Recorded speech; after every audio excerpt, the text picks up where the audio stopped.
Israeli military has also presented a plan for evacuating civilians from the areas of fighting in Gaza. Prime Minister Benjamin Netanyahu's office says the IDF presented the war cabinet with an upcoming operational plan. Well, it doesn't specifically mention the southern Gaza city of Rafah, where Israel has been planning a potential ground offensive. This comes as talks are expected to resume in Qatar today to try to secure the release of more hostages in Gaza in exchange for a pause in the fighting. Journalist Elliot Gotkin joins us.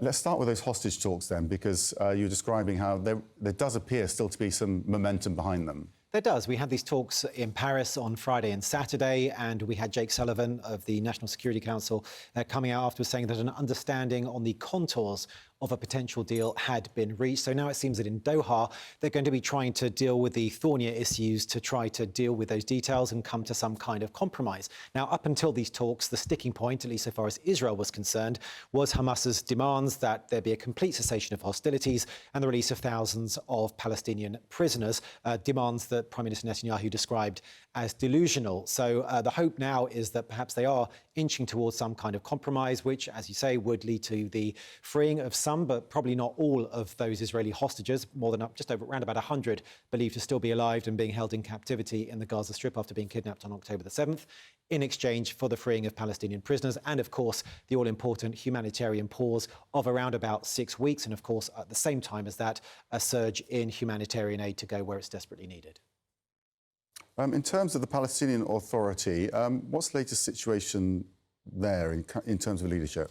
So we heard just this morning that the Prime Minister, Mohammed Shtayyeh, submitted his resignation along with that of his entire government to Mahmoud Abbas, the president of the Palestinian Authority. Now, he still needs to offer his resignation in person. That still needs to be accepted. But this is seen to be perhaps one step towards the revitalization, the reconstitution of the Palestinian Authority to enable it to be palatable to the Americans and perhaps less unpalatable to the Israelis for taking control of the Gaza Strip the day after this war. Now, he will probably be asked to stay on as a caretaker prime minister, and there's no indication that whoever replaces him will be any different. And of course, the real change for the Palestinian Authority, at least it won't be seen as changing to any serious degree until such time as Mahmoud Abbas is no longer president. He, of course, is in now, the 19th year of a 4-year term. He's widely reviled among Palestinians. He's widely seen as being corrupt as well. So I think for the Palestinian Authority to be seen to be really changing,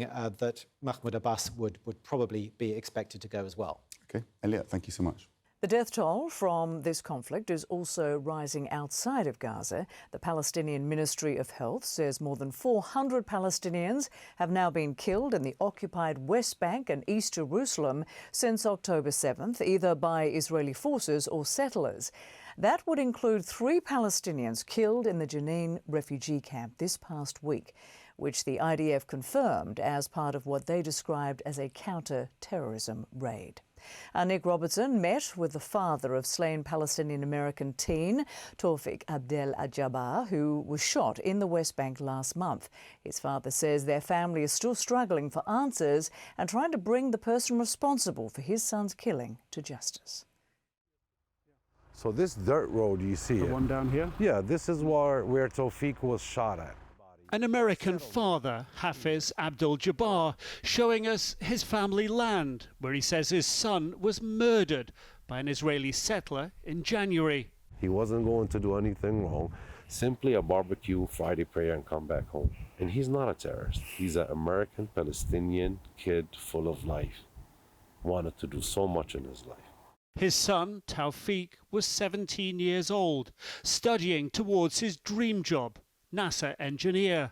The family left Louisiana last spring, returning temporarily to their roots in the occupied West Bank. They visited their ancestral hilltop village home most years. All around the village there are murals of Tawfiq, remembered, immortalised, and underneath it says, "The Smiling Martyr." Tawfiq's trauma increasingly common in the West Bank. And this is getting worse since October 7th. And it's getting worse since October 7th, way worse. They're turning it more like into Gaza. Exactly. They want to turn it to Gaza. You see the bullet? Yes. A month after Tawfiq's death, Hafiz is struggling to get justice. The single shot that killed his son, an exploding bullet entering the back of his head, clear in the CT scan of his brain. Photos of the crime scene and an investigation by the Palestinian Authority document 10 shots. Video shows what Hafiz says is a soldier taking the final shot. An eyewitness says a settler took the first shot. Israeli investigators say an off-duty police officer and an off-duty soldier were also present at the time of Tawfiq's killing, but have yet to charge any of them. They say the investigation is ongoing. That's the problem that I'm facing right now, that we all face in here. That when they do such a thing and they're not stopped and they're not questioned, it's okay for them to do it again and again and again. And that's what keeps happening here. This is not the first kid that got shot and killed in that same area. Since October 7th, nearly 400 Palestinians have been killed by Israeli soldiers and Israeli settlers. There are currently 9,000 Palestinians being held in Israeli prisons and jails. Sari Bashi is an Israeli human rights expert living in the West Bank, has been tracking Israeli security force tactics there for more than a decade. Hamas's brutal October 7th attack, she believes, became a watershed for unprecedented Israeli violence in the West Bank. We have seen things piloted in Gaza and later moved to the West Bank. In terms of the levels of violence, the airstrikes, the drone strikes in Gaza are starting to become much more frequent in the West Bank. And not just more aggressive and more frequent, but more audacious too. Not to mention possibly illegal, according to UN experts, like this covert Israeli Special Forces op in a hospital that killed 3 militants believed to be planning an attack. The hospital says the men were sleeping when shot. IDF diggers gouging up West Bank streets, rendering them unusable, akin to Gaza's battle-torn thoroughfares, also deepens fears. The West Bank is worsening. The impact of Israel's actions, according to respected Palestinian pollster Khalil Shikaki, is enabling groups like Hamas. The West Bank is becoming more militant today than Gaza was before the war or today. Because of what the Israeli government is doing here. Because of what the Israeli government is doing, what the army is doing, and what the settlers are doing. Why are we supporting such a regime like that? Hafiz is angry President Joe Biden isn't doing more to pressure Israel to rein in radical settler leaders like Security Minister Itamar Ben-Gvir, whose party has called for the annexation of the West Bank. The Israeli government maintains its military operations only target terror suspects, but settler violence has spiraled in recent months. These officials on TV from the Israeli government's making these comments and passing weapons from Ben-Gvir all to these settlers. That's why they feel like they can do anything without being charged or without being stopped. Impunity that is ripping irreversibly through his family. How can they forget their brother? Can they ever forget their brother? Can they ever forget who shot their brother? No. Well, I told my wife I want to have another Tawfiq.